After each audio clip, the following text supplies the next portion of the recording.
sedang memandang kebun sayur. Sudah cukup lama ia menantikan sayuran sekarang. Kancil siap memanen sayuran yang telah ditanamnya. Sayuran tersebut melambai memintanya mendekat untuk memanennya. Wah, akhirnya aku dapat makan sayur sebanyak-banyaknya, ujar Kancil dengan gembira setelah merasa kenyang.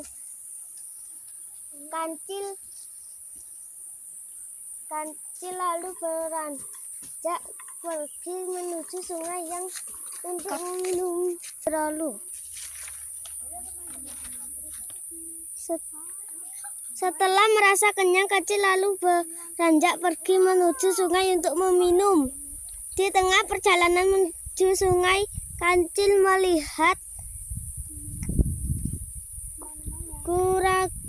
teman-temannya, yaitu kerbau, ibu rusa, dan kura-kura yang sedang berkumpul.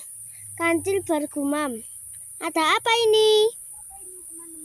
Kelihatannya kerbau dan ibu rusa sangat akrab dengan kura-kura. Wah, aku harus mencari tahu.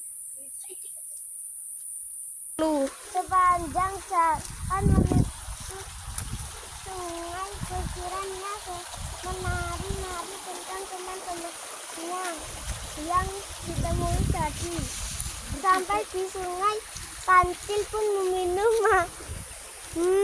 Segar, kata Kancil setelah meminum air sungai beberapa kali. Rencananya tadi, Kancil bergegas kembali menuju teman-temannya yang ia temui sekarang. "Aku akan menemui kerbau," ucapnya. Sekarang Kancil pun menghampiri kerbau dan kemudian bertanya, "Kerbau?" "Iya, Kancil. Ada apa?" jawab kerbau sambil menoleh. Kancil kembali bertanya, "Kenapa kamu akrab sekali dengan kura-kura?" Mendengar pertanyaan dari Kancil, kerbau menjawab, "Karena dia sangat baik dan tidak sombong." Benarkah? Timpal Kancil heran. "Iya, benar," kata kerbau yang meyakinkan. Kancil tidak percaya dengan perkataan kerbau. Ia akan bertanya lagi kepada ibu rusa tentang kura-kura. Setelah bertemu dengan ibu rusa, Kancil bertanya, "Ibu rusa, bolehkah aku bertanya sesuatu?"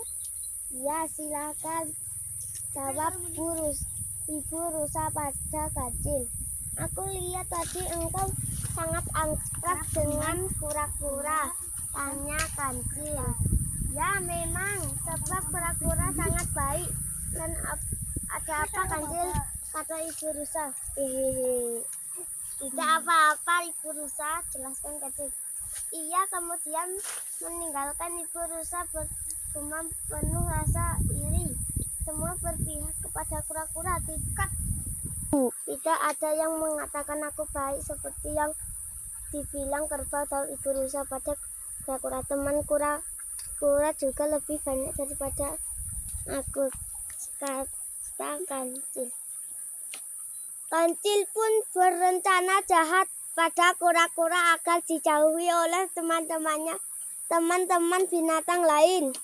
"Aku harus mencari ide agar semuanya menghindari kura-kura.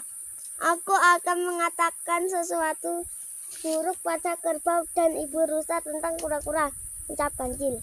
Kemudian Kancil bergegas menemui kerbau.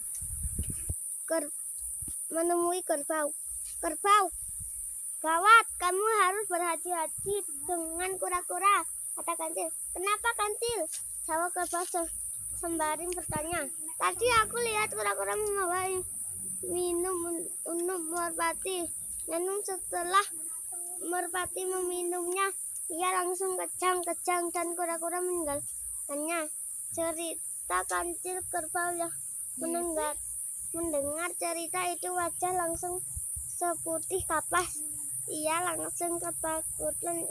"Aku tidak mau berteman dengan kura-kura," kata kerbau saat bertemu ibu rusa. Telu. Kancil kembali menceritakan kebohongan tentang kura-kura.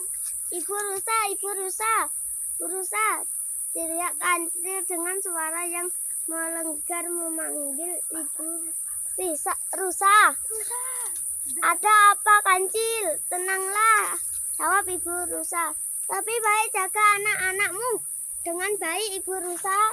Aku tadi melihat kura-kura memberikan buah kepada anak-anak tupai, lalu mereka pun mati. Dengan bahagianya kura-kura tertawa. Jelas Kancil berbohong. Apa tega sekali dia terima kasih, Kancil. Aku akan menjaga anak-anakku, jawab ibu rusa. Sehabis berbohong yang diceritakan Kancil pada kerbau dan ibu rusa, kura-kura mulai dijauhi. Suatu hari mentari pagi menyapa kura-kura yang berjalan dan bertemu dengan kerbau. Dengan sikap ramah, dengan penuh senyum, secerah mentari beri Jago. Seperti biasa kura-kura menyapa kerbau, "Selamat pagi." Namun kerbau tidak menjawab perkataan kura-kura sama sekali. Kerbau langsung mengalir. Kura-kura lalu bergegas mencari Kancil. "Kancil," sapa kura-kura. "Hai kura-kura, ada apa?" jawab Kancil. "Ada apa dengan teman-teman kita? Kenapa mereka semua menjauhiku?" tanya kura-kura penasaran. "Ayo, aku tidak tahu," kata Kancil dengan kesal. "Ayolah Kancil, jawab pertanyaanku dengan jujur," tanya kura-kura dengan penuh harap. Semakin jengkel dengan pertanyaan kura-kura, Kancil kemudian pergi sambil berteriak, "Tidak tahu dasar kekecewaan." Kura-kura merasa sedih dan kecewa. Kancil pun benar-benar tidak lama setelah itu, Kancil tiba-tiba terjatuh ke jurang ke dalam. Kancil berusaha meminta bantuan dengan cara berteriak, "Tolong, tolong, tolong." Ia beberapa kali mencari pertolongan. Ia merasa putus asa. "Aduh, tidak ada yang